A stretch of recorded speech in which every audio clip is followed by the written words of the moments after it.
दिल्ली की यह सत्य घटना। एक स्कूल में 14 साल का बच्चा जो डेली स्कूल जाता था, उसकी एक बहन थी जो कि उसके साथ ही स्कूल जाया करती थी।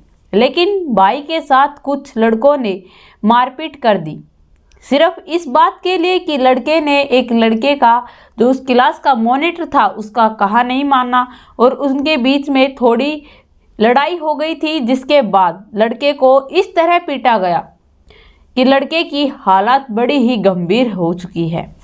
लड़के की हालत को देखकर डॉक्टर ने जवाब दे रखा है कि बचना या न बचना भगवान के ऊपर है।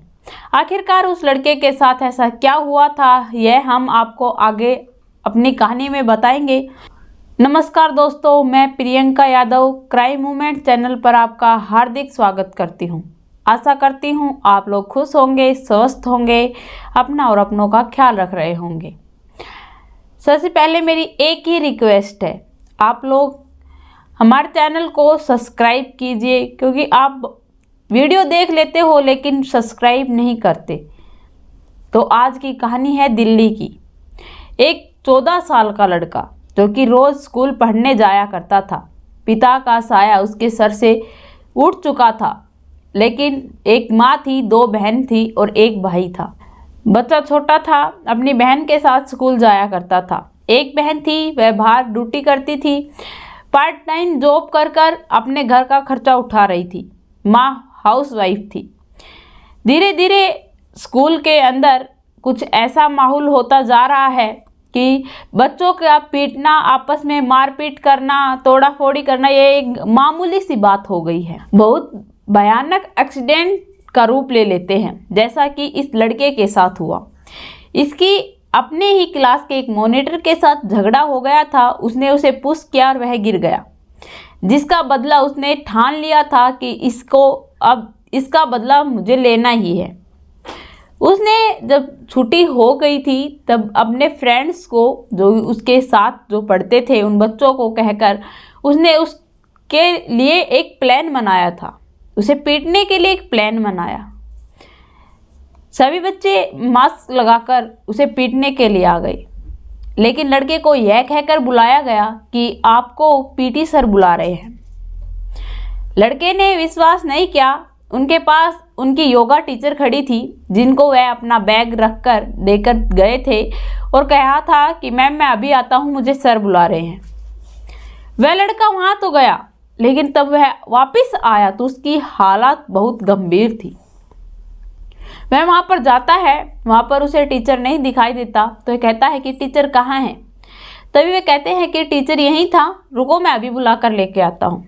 उसके आसपास के 2 दोस्त थे, वह वहीं पर छुपे हुए थे।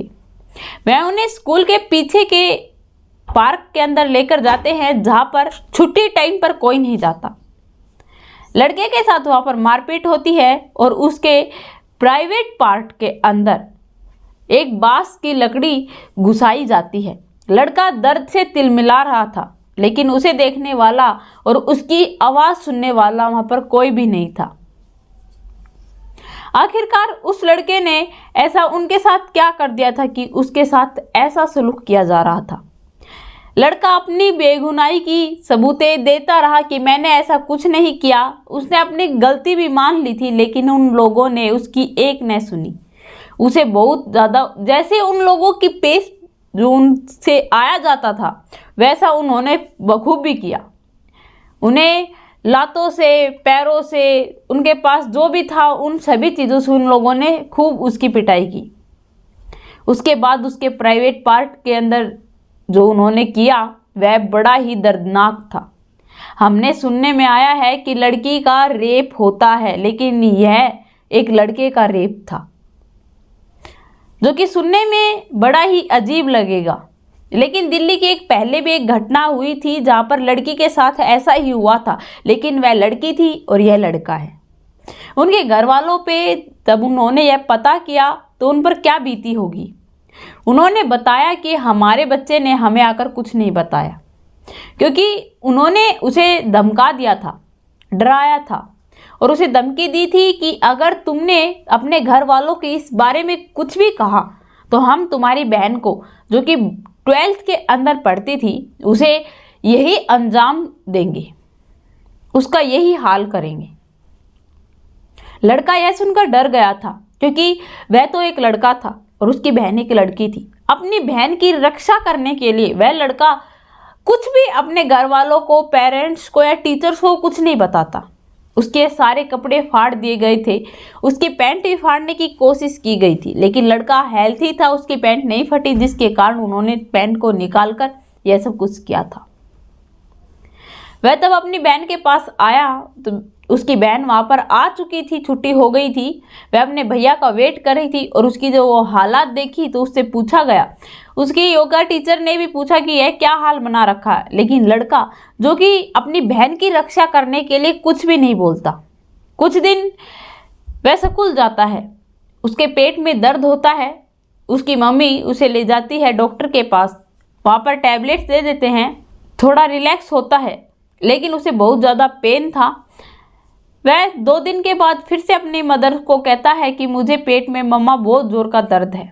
मम्मा उसकी फिर उसे अस्पताल लेकर जाती है। लड़के को डॉक्टर फिर से दवाई दे देते हैं, लेकिन 2 दिन के बाद लड़के को बहुत ज़ोर से पेट में दर्द उठता है।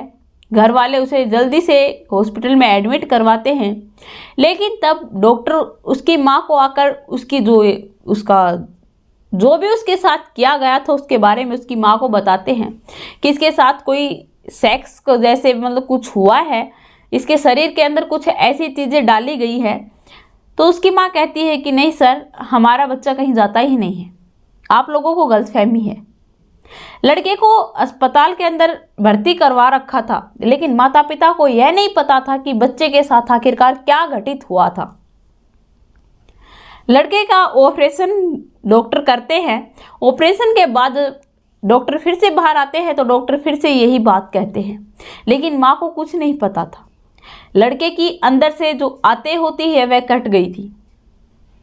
उसकी हालात बड़ी ही नाजुक बता रहे हैं। डॉक्टर्स ने उनके घर वालों से सिग्नेचर करवा लिए हैं कि अगर आपका बच्चा ऑपरेशन टाइम अगर कुछ हो जाता है तो इसकी रिस्पॉन्सिबिलिटी हमारे डॉक्टर्स नहीं लेंगे, क्योंकि उसकी हालात बड़ी ही गंभीर है। 2 बहनों का एक भाई, पिता उसका है नहीं, माँ का एक ही सहारा, जिसके साथ उन लोगों ने इतनी ज़्यादा बेरहमी से पेश आया। आखिरकार उस लड़के की क्या गलती थी? लड़के की माँ रो रो कर सिर्फ एक ही बात कह रही है कि मैं चाहती हूँ कि उन लोगों को सज़ा मिले। लड़के को तब होश आता है तो उसकी माँ उससे पूछती है तो लड़का बताता है कि उसके साथ क्या घटित हुआ था, और वह डर गया था। वह इसलिए अपनी माँ को यह सब कुछ नहीं बता पाया, क्योंकि उसकी बहन की रक्षा करना हर एक भाई का फर्ज होता है, लेकिन उस 14 साल के बच्चे ने अपनी बहन की इस तरह रक्षा की कि अपने जीवन के बारे में भी नहीं सोचा। अब लड़की जो उनकी छोटी जो लड़की है, उस भाई की जो बड़ी बहन है, वह यह कह रही है कि हमारी बहन अब स्कूल जाने से भी डर रही है। उसे डर है कि वह लोग कहीं उसे ठेस न पहुंचा दें। हम उसे समझा रहे हैं, ऐसे बातें बता रहे हैं कि ऐसा कुछ नहीं होगा, लेकिन हम उसे तो समझा देंगे, लेकिन हम अपने आप को कैसे समझाएं? जो हमको डॉक्टर्स ने बताया है हम वह कैसे सहन करें? डॉक्टर्स ने कहा है कि 6 महीने तक लड़का अपने आप खड़ा होकर पानी भी नहीं पी सकता। 3 महीने के बाद उसका एक और ऑपरेशन होगा। अगर वह सक्सेसफुल हो जाता है तो लड़के की जान बच सकती है। लड़की ने कंप्लेंट दर्ज करवाई थी, लेकिन पुलिस का भी कोई रिएक्शन नहीं है। पुलिस के पास उन्होंने बार बार फ़ोन किए हैं तो पुलिस का एक ही कहना है कि हम बिजी हैं, आपसे थोड़ी देर बाद बात करते हैं। लड़की हर तरफ अपने जो बल पा रहा है वह कर रही है। स्कूल में गई, लेकिन वहाँ के टीचर जो कि उनकी कोई भी बात सुनने को तैयार नहीं है। उनका एटीट्यूड इतना ज़्यादा है, वह जिस भी टीचर से बात करना चाहती है वह टीचर आराम से उनके किसी भी बात का जवाब नहीं दे रहे हैं। उनका एटीट्यूड जो कि बहुत ज़्यादा है। वह आसपास के भी स्कूलों में जब यह बात की गई है, वहाँ पर जिन जिन बच्चों के साथ यह हुआ है उन्होंने बताया था कि यहाँ पर और भी स्कूल हैं जिन बच्चों के साथ यह घटना घटी है, लेकिन उन बच्चों में से कोई भी जिंदा नहीं बचा। तो हम किस पर आस लगाएं? जहाँ पर एक माँ अपने बच्चे को सुरक्षित समझकर उस स्कूल में भेजती है, अगर बच्चे वहाँ पर भी सुरक्षित नहीं है तो फिर माँ बाप करे तो करे क्या? स्कूल वालों की रिस्पॉन्सिबिलिटी बनती है कि बच्चों की केयर की जाए, उन्हें देखा जाए। लेकिन लड़की का कहना है कि मैं वहाँ पर गई थी, स्कूल की सीसीटीवी कैमरा की वीडियो मांगी थी, लेकिन उन लोगों ने साफ मना कर दिया। एक बच्चे की ज़िंदगी का सवाल है, लेकिन जो स्कूल वाले हैं उन्हें अपनी रेपुटेशन की पड़ी है।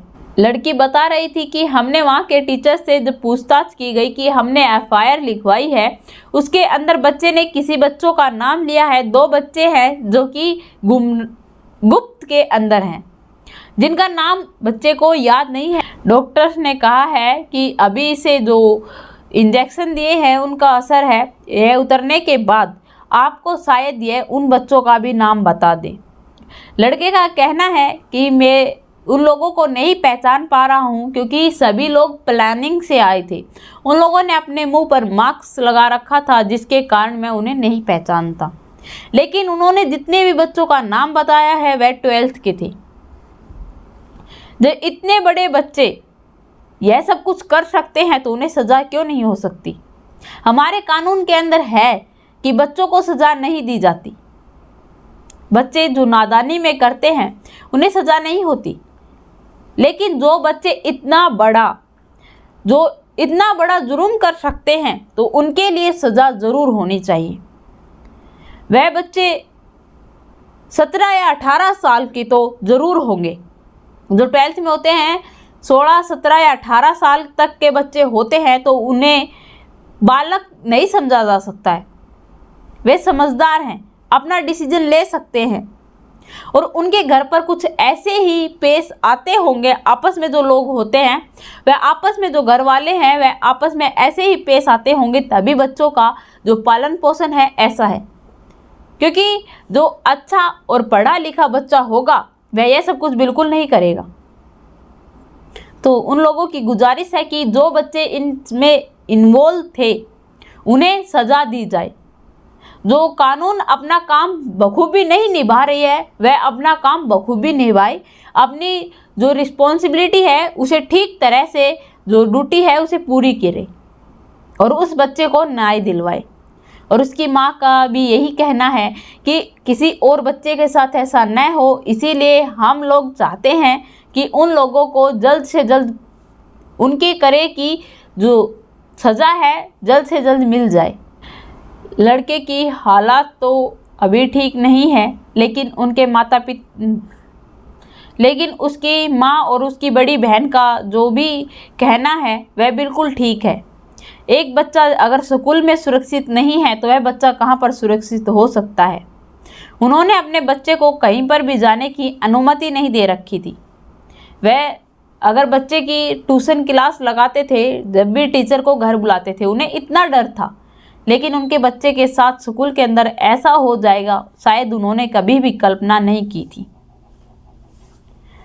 तो मैं चाहती हूँ कि आप लोग उन लोगों को सपोर्ट करें ताकि उन्हें जल्द से जल्द न्याय मिल सके।